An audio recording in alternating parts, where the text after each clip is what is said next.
How a wound heals itself. The largest organ of our body is skin, about 400 feet in adults. Skin in different area has different characteristics. Most of this surface performs a similar function, such as feeling heat, cold, hair growing, etc.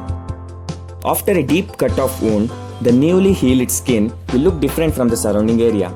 Let us know the structure of skin to understand about the healing of wound.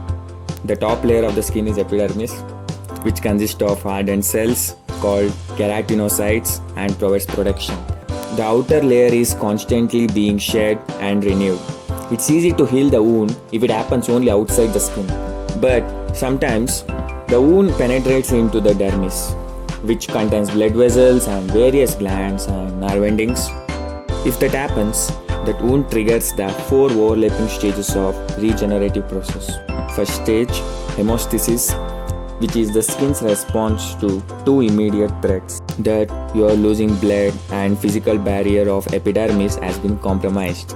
As the blood vessels tighten to minimize the bleeding, threats are averted by forming a blood clot.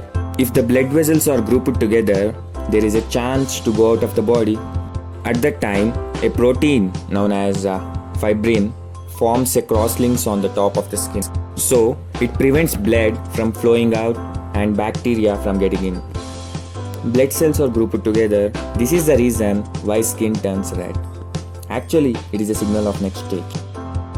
At present, there is no bleeding and barrier secured or any pathogens that may have gotten through.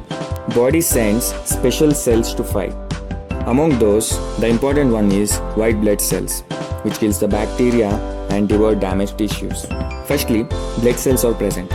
In addition to these, now WBCs are added, so blood vessel expand. About 2-3 days after the wound, next stage occurs, that is fibroblast cells enter the wound. They produce fibrous protein called collagen in wound site. It forms connective skin tissue to replace that fibrin from before. Here, dermis contracts to close wound and epidermis, we know that it constantly renewed.